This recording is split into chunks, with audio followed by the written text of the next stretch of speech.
আসসালামু আলাইকুম। সচিবালয়ে সব ধরনের সাংবাদিকদের প্রবেশাধিকার নিষিদ্ধ করা হয়েছে।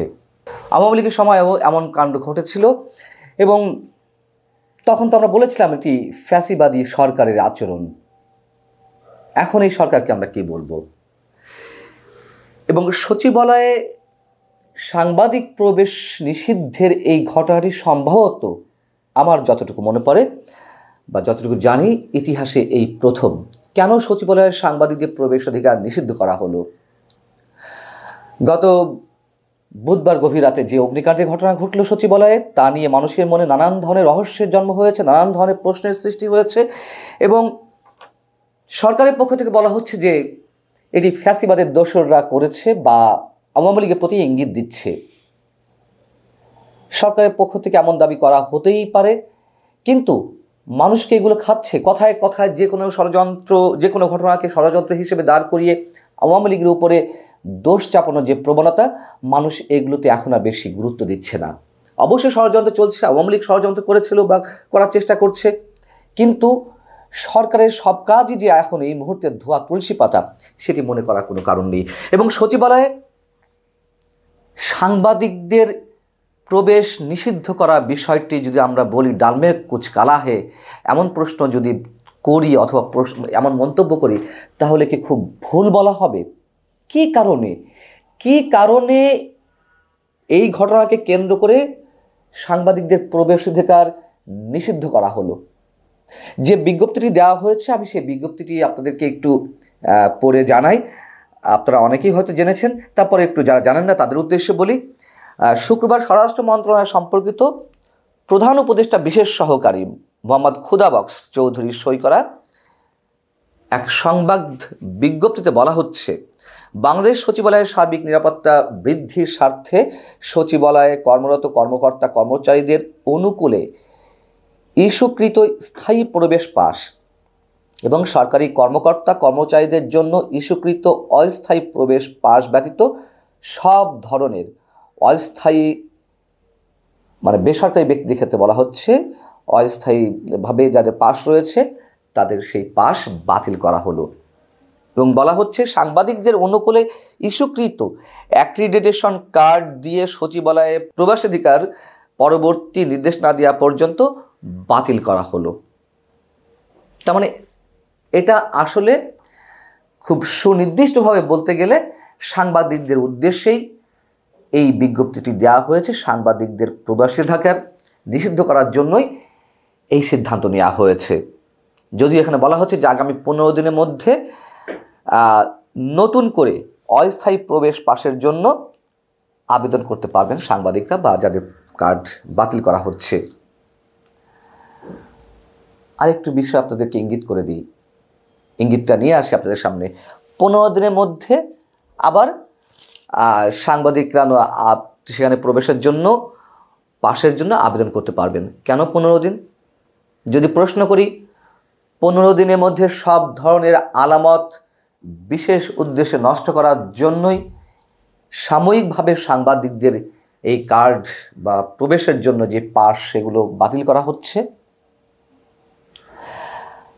আমরা এসব প্রশ্ন তুলতে বাধ্য হচ্ছি, তার কারণ আগুনের যে ঘটনা, সচিবালয়ের এমন নিরাপত্তা ব্যবস্থার মধ্যেও যেখানে শত শত সিকিউরিটি গার্ড রয়েছেন, বিভিন্ন বাহিনীর ইউনিট রয়েছে, ফায়ার সার্ভিসের আলাদা ইউনিট রয়েছে, তারপরেও যে অগ্নিকাণ্ডের ঘটনা ঘটল তা নিয়ে মানুষ এখন নানান প্রশ্ন তুলছে। এবং আমি যদি আরেকটু স্পষ্ট করে বলি, যেখানে এই রহস্যজনক অগ্নিকাণ্ডের কারণ উদ্ঘাটনের জন্য সবাই একসাথে কাজ করবে, সাংবাদিকদেরও সরকারের পক্ষ থেকে আবেদন জানানোর কথা যে আপনারা আসুন, প্রকৃত কারণ উদ্ঘাটন করুন, আমাদেরকে সহযোগিতা করুন, সেখানে সাংবাদিকদের প্রবেশ নিষিদ্ধ করে রাখা হচ্ছে। কি অদ্ভুত! আমরা মনে করতে পারি যে আওয়ামী লীগ সরকারের শেষ সময়ের দিকে বাংলাদেশ ব্যাংকের গভর্নর আব্দুর রউফ তালুকদার তিনি একটি বিজ্ঞপ্তি জারি করেছেন, তার অনুকূলে একটি বিজ্ঞপ্তি দেওয়া হয়েছিল, বাংলাদেশ ব্যাংকে সব ধরনের সাংবাদিকদের প্রবেশ নিষিদ্ধ, অনুমতি সাপেক্ষে ঢুকতে পারবে। এবং এটিও ছিল স্বাধীনতার পর বাংলাদেশ ব্যাংকের ক্ষেত্রে প্রথম কোনো এ ধরনের ঘটনা, সাংবাদিকদের প্রবেশাধিকার নিষিদ্ধ করা হলো, কেন করা হয়েছিল? তখন সারা দেশে তীব্র নিন্দার ঝড় উঠেছিল, সমালোচনার ঝড় বয়ে যাচ্ছিল।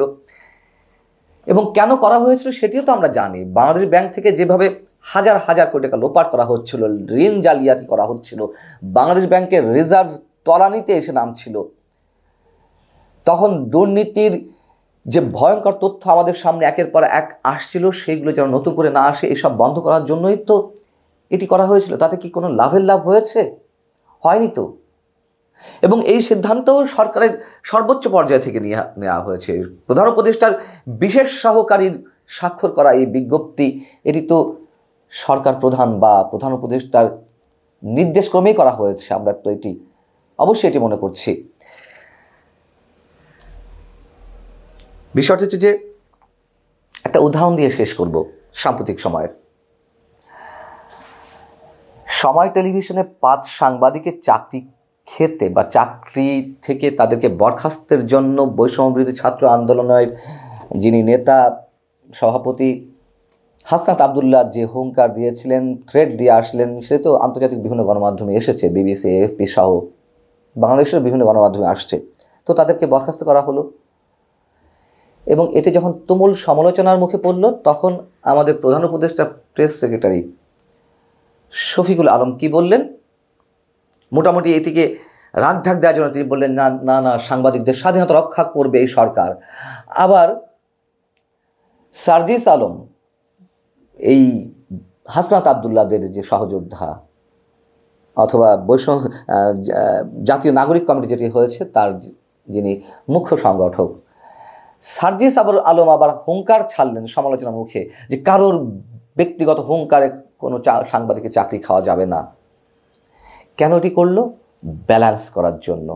যখন তুমুল সমালোচনা হলো যে ছাত্র সমন্বয়করা এখন এই কাজগুলো করছে, খবরদারি করছে, গণমাধ্যম নিয়ন্ত্রণের চেষ্টা করছে, এবং তার পরিপ্রেক্ষিতে আবার হাসনাত আবদুল্লাহ দাবি তুললেন যে 5 সাংবাদিকের চাকরি চলে গেছে তাদেরকে পুনর্বহাল করতে হবে।